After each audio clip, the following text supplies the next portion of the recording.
بسم اللہ الرحمن الرحیم۔ حضرت زکریا علیہ السلام کے واقعہ۔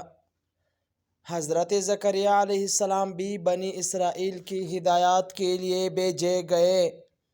آپ کے زمانہ میں بنی اسرائیل کی حالت بہت خراب تھی، مگر پھر بھی ان میں نیک لوگ بھی تھے اور ایسی عورتیں بھی تھے جو اولاد کو دین کے لیے وقف کر دیتی تھی اور ان سے دنیا کا کام نہ لیا جاتا تھا۔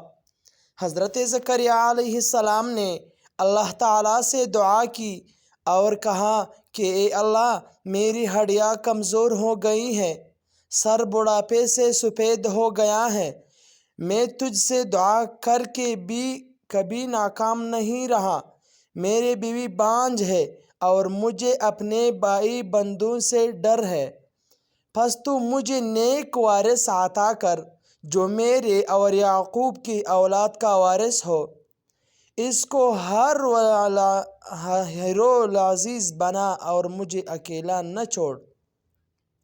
ایک روز حضرت زکریا علیہ السلام نماز پڑھ رہے تھے تو فرشتوں نے انہیں آواز دی کہ اللہ نے تمہیں یحییٰ کی پیدا ہونے کی خوشخبری دیتا ہے، یہ اللہ کے حکم کی تصدیق کرے گا۔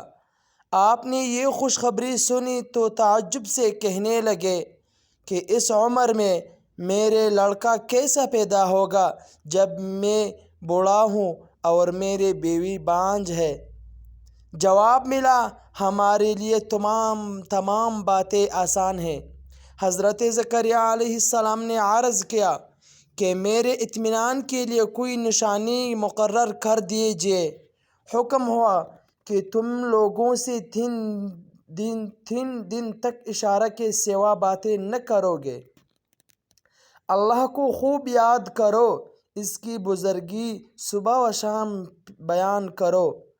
آپ اپنے حجرے سے نکل کر لوگوں کے پاس آئے اور انہیں حکم دیا کہ صبح و شام اللہ کی پاکی بیان کرتے رہے۔ اللہ میاں نے ان کی بیوی کو اچھا کر دیا اور یحییٰ علیہ السلام پیدا ہو گئے۔ حضرت یحییٰ علیہ السلام کو اللہ تعالیٰ کا حکم تھا کہ تورات پر خوب اچھی طرح عمل کرے۔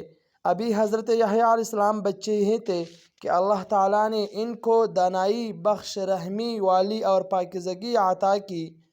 وہ پرہیزگار تھے اور اپنے ماں باپ کے ساتھ بلائی کرتے تھے اور سرکش اور نافرمان نہ تھے۔ حضرت یحییٰ علیہ السلام کے متعلق اللہ تعالیٰ نے قرآن پاک میں فرمایا ہے، اس کا مطلب یہ ہے کہ جس دن وہ پیدا ہوئے اور جس دن مرے اور جس روز زندہ ہوا کر اٹھائے جائیں گے، ان پر اللہ کی سلامتی اور امان ہو۔ یہ لوگ نیک کاموں میں جلدی کرتے تھے، امیدواروں ڈر سے اللہ کو پکارتے تھے۔